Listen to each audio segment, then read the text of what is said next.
Miss Well Done trying to decide if she wants an orange or not. Pigs aren't too fond of oranges, but the good thing is they're biodegradable. They don't care for lettuce either.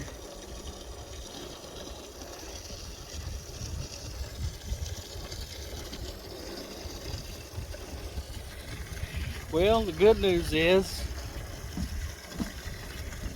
Buddy has stayed in. I think whatever female over there was in heat is no longer in heat. Even Deuce is behaving, not causing problems.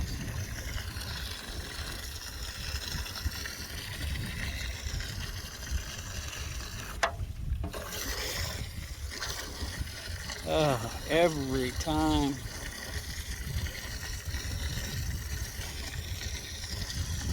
She's not even thirsty. She's gonna dump it out though. Gonna dump it out. Okay. I'll go give these other guys some water. Over here.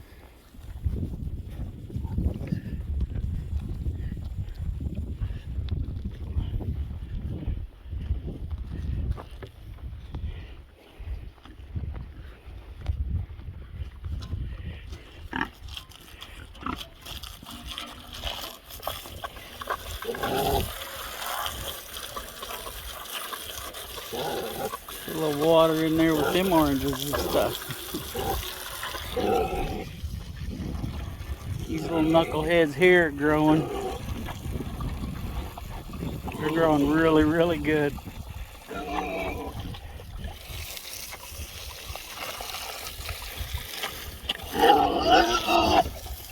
Alright, move down here to this water pan. See, she figured out what I was doing.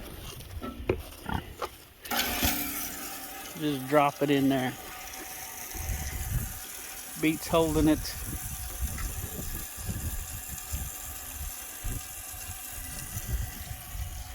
Little Ruby. She's got to be a big girl.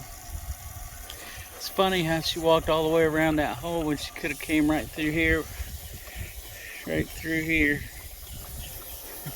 But you can see where that tall grass is there. The fence used to be on the dirt side of that. And we moved it yesterday. Well, not yesterday. We moved that post there a month ago maybe.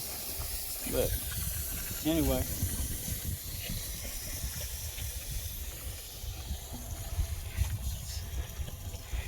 Catch up with the big girls. Probably can't see him, but Deuce is up there in that old barn, laying down in the shade. He don't get too active unless he gets to do his job. Then he gets really active. He gets a little obnoxious about it, actually.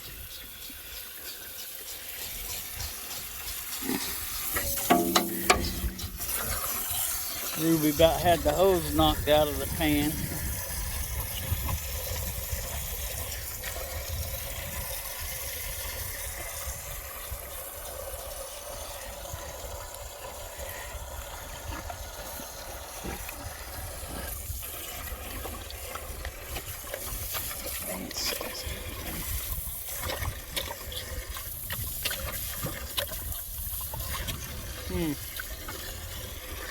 Freckles is limping a little bit there.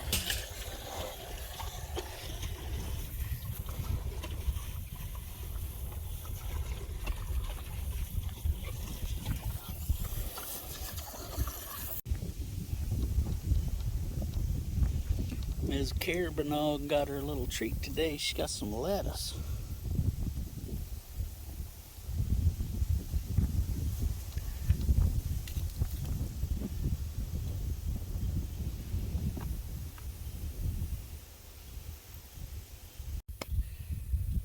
Well, good afternoon, everybody. least it's afternoon here. Yep, 12:20. Finished up my lunch.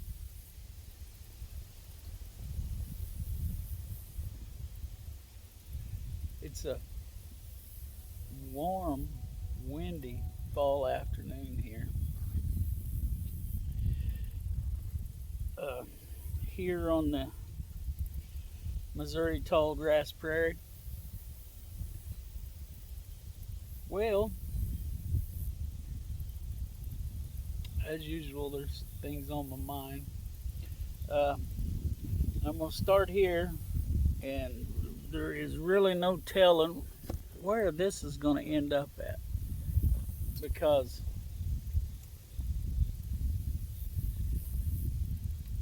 well, if you've been following me for a while, you know how I am. My tripod is messing with me today. I don't know what its problem is. Worked fine yesterday. Let me see something here. Let me stop this. Yeah, let's see how we like that.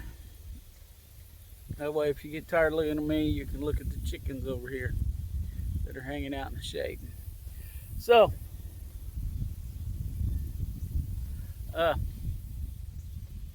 we're going to start with Colorado. And it's not, well, it might be the state, I don't know. But from what I understand, and I've talked about this one before, the smart thermostats in people's houses. Apparently, something like 22,000 people signed up to get a discount or get a discount off their electric bill, a one-time discount. The way I understand it, if there's more information that I don't have, that I'm not mentioning, feel free to leave it down in the comments. But anyway, 22,000 people signed up to get a free smart thermostat in their house from this electric company. And either a discount on their electric bill, one-time discount, or a $50 gift card. One time. Well, when it got hot this summer, the electric company started having supply issues, as usually happens in the summertime, you know. This just keeps getting worse. I don't know. I know I'm not the only one that notices it, but I mean, what they start these in our area here, you know, we got a patchwork of electric companies. You know, Southwest, Western Missouri, Southeast, Eastern Kansas area. Got several different energy companies. But we started having these peak alerts. I'm sure that they're everywhere. They may be called something different. But anyway, I mean, this started, I don't know, maybe in the 80s when I became aware of it, you know. But they wanted you to turn your air conditioner down and not dry any clothes in your clothes dryer during peak hours. So now this has been going on, like I said, at least since the 80s. I don't know. Like I said, put it down there if you know about it happening before. So it's not a new deal. But anyway, in Colorado this summer, and I didn't catch where, but the electric company locked people out of their smart thermostats. Wouldn't let them adjust the temperature in their own home. You know, just said nope.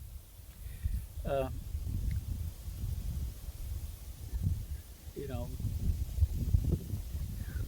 it's over 90 degrees outside, and they're going to tell you how they're going to control your thermostat. When I would almost guarantee, I don't know, I've walked into the electric company offices a time or two, they're always pretty cool in there, temperature wise. So, you know, but I wonder how many of those people are regretting that decision. And also, I believe it's in Colorado. They want to start putting meters on private wells. Let me repeat that. Water meters on private wells. And they're not, pulling any punches on this one. They want to control how much water you use. They want to know how much you use for irrigation. See, now right back here behind me, back past these trees right here, these trees right there and over there, over here, right in there, back in there. But before that big hump, there's about 250 acres of farmland or cropland. And he irrigated that for like a week straight, you know. I know there's a well back there he had drilled, and it cost him a lot of money to get the well drilled, get the irrigation system bought, get the irrigation system set up, the diesel to run the pumps. I mean, but we could hear that diesel power source for those pumps for at least a week solid, you know. Now it doesn't bother. It's just kind of a hum to us, you know. It didn't bother me sound wise, but he paid for all that, and he was. I don't know if he still is, but they were. It's a family, a man and his two sons. But and unfortunately, one of the sons is named Brandon. But anyway, if you know, you know, as they say. But he's not that Brandon. So anyway, back on topic here. They want to know how much water you're using. How much, the way it was phrased is, we need to know how much water people are taking. Okay. Words have meaning. Words, you use certain words that infers certain things.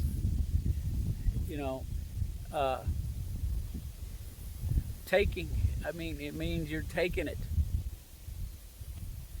And that is what they're doing, but by a government official using that word, that in my mind implies they're trying to say that they're just taking that away from someone else, which they're not. But, they need it to grow the food that we need to survive. And they're especially, it's not going to be a big deal for the big corporate farmer. Like my neighbor that farms back here. Uh,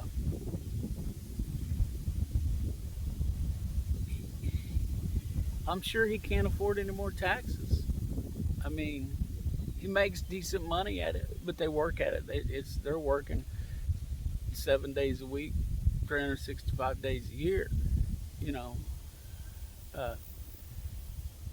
I think it's, never mind. That's not important there, but or what I was thinking is not important. Farming's not easy. And I don't care what you do, whether you're like me and you got chickens and pigs and rabbits and cows and a little bit of everything, or if you just row crop like my neighbor, or like the guy I substitute bus driver for, he just raises beef cattle. It's still tough. Those guys, it's 7 days a week. and some days it's 24 hours a day.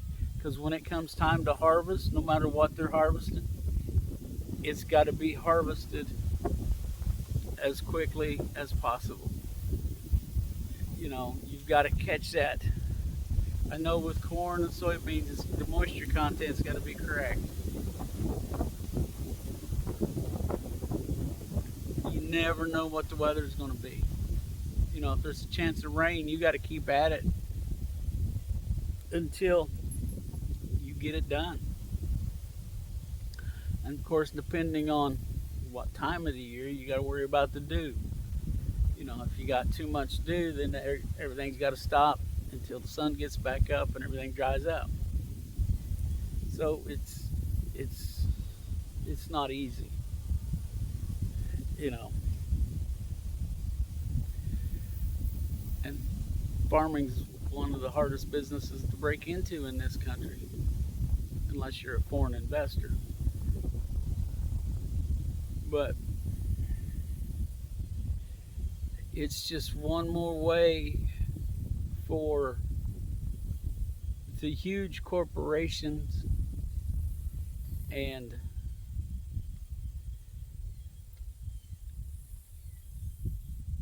government to get control of everything. These people in government, most of them have been there for decades. I mean, look at our current president. He's been in government since the 70s. I mean, it's crazy. And I'm not sure that he's ever had a real job. I'm pretty sure of it that, he's. I would guarantee, I would bet my place that the man has never hauled hay. I bet he's never, not even one truckload of hay. And I'm talking pickup truckload of hay. A couple hundred bales maybe. So he has no idea what's going on out here. And that's most politicians. They don't have a clue. They don't have a clue and they don't care. They're out of touch. It's like most of them, now don't quote me on this, look it up, but I think it was that Pete Buttigieg who told people that, well, if you don't like the gas prices, go buy an electric car. Now, wait a minute. I drive, a 2012 model pickup truck. So it's 10 years old. And it's paid for. I don't have the money to go buy a $50,000 electric vehicle. Plus, they don't make one that can replace my truck. I'm watching this. I'm paying attention. You go work in these electric trucks and they're running out of battery at about 100 miles.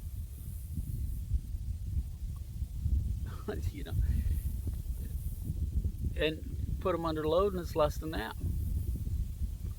So, someday the technology may be there.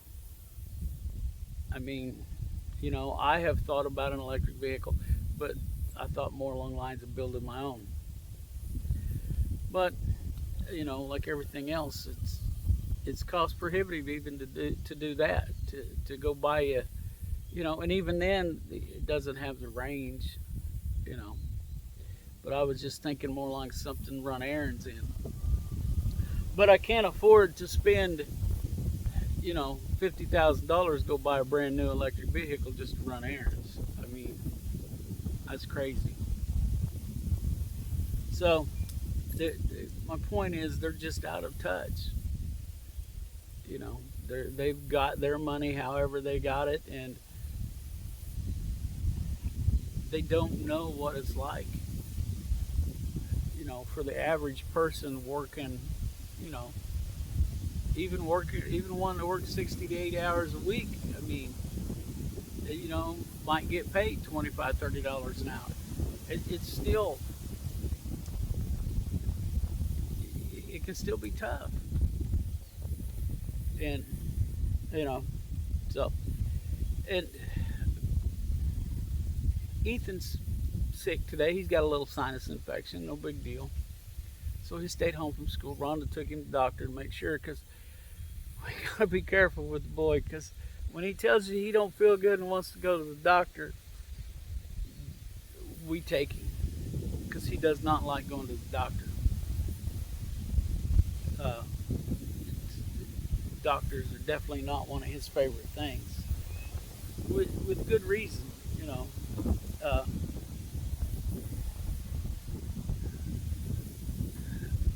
he, well, he just doesn't like doctors. Let's leave it there. But so, and she said, well, we got to wait on the prescription. So, you know, she was at the Wally World. It's just the convenience of it, you know.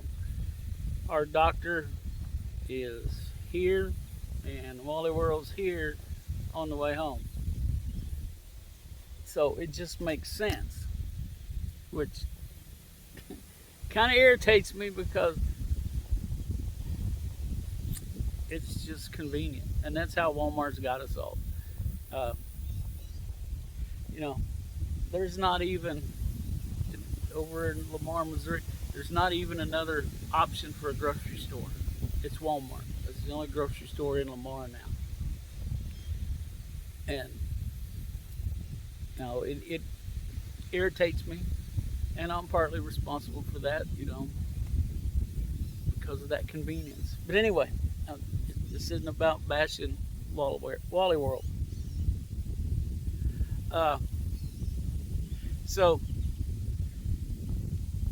she decides, well, I'm here. I might as well pick up the groceries I need. Need some laundry soap and some fabric softener. And she likes to use that 20 Mule Team Borax. I guess borax has been good enough, but anyway, I'm gonna get myself distracted here. And she come home and was telling me that those three items have doubled in price since she bought them the last time. Now we buy large quantities. One, it tends to be a little bit cheaper, you know.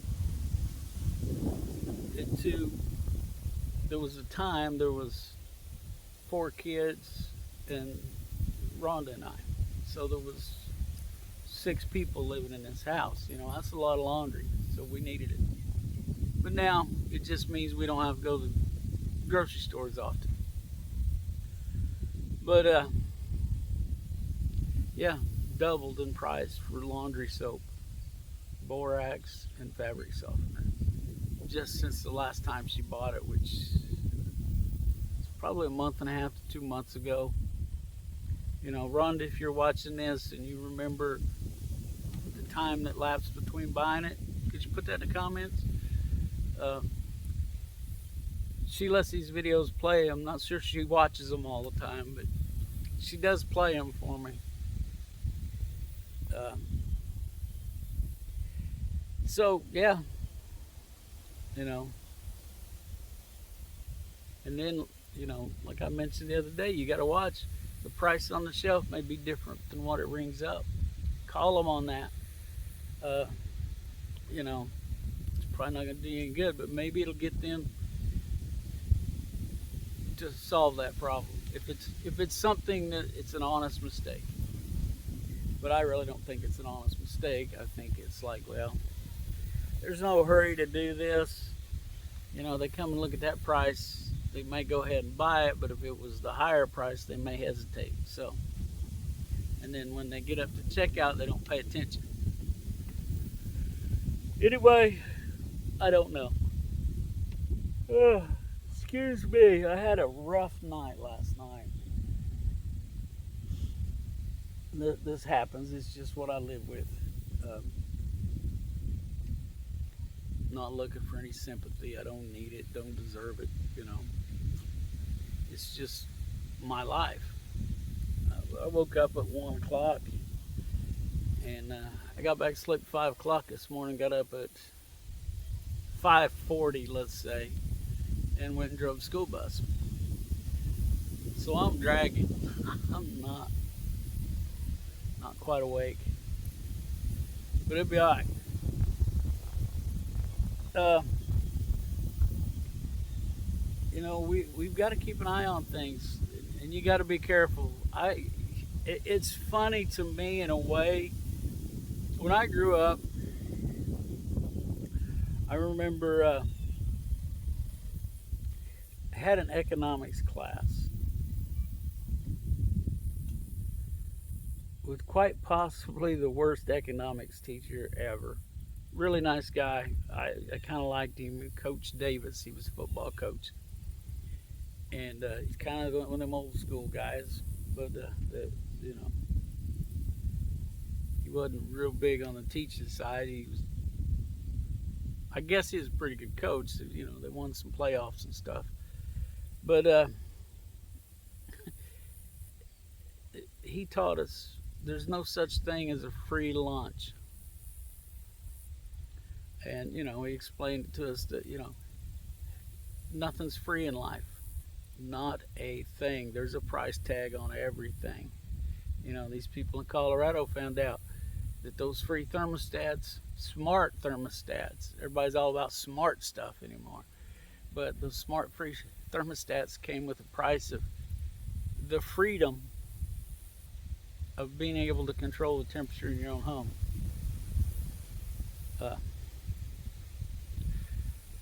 So watch out. There's also another saying that's absolutely untrue.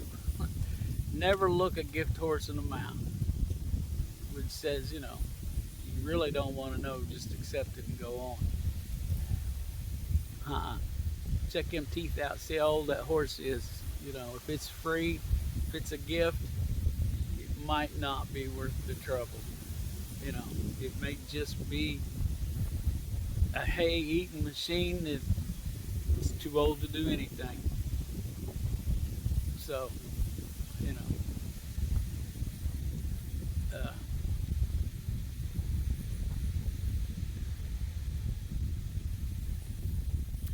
So anyway, I guess I ought to wrap this up. This is going about 21 minutes now.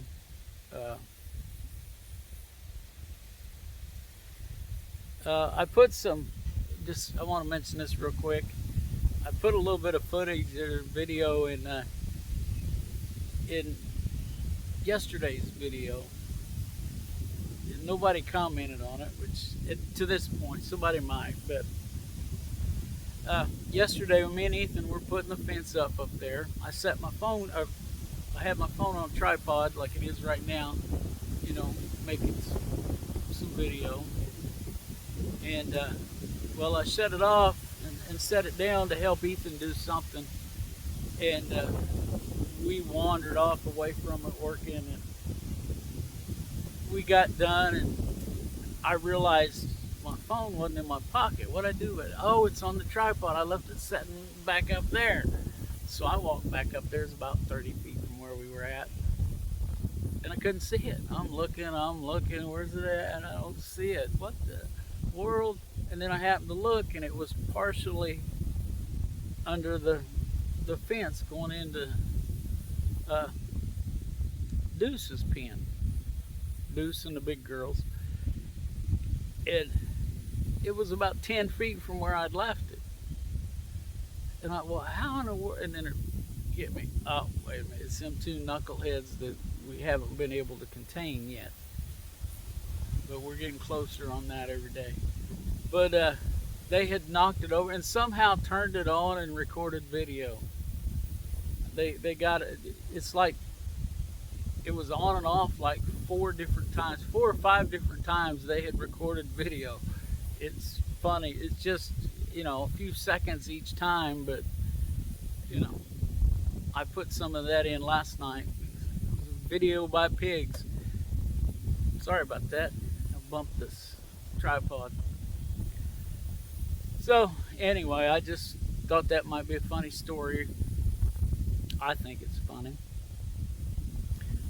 It goes to my absent-mindedness. But Anyway, I guess I better wind this up. I'm about 24 minutes now, and that's a whole lot of me talking. You know, most people can't put up with that much. So we'll see what we can get on video a little later.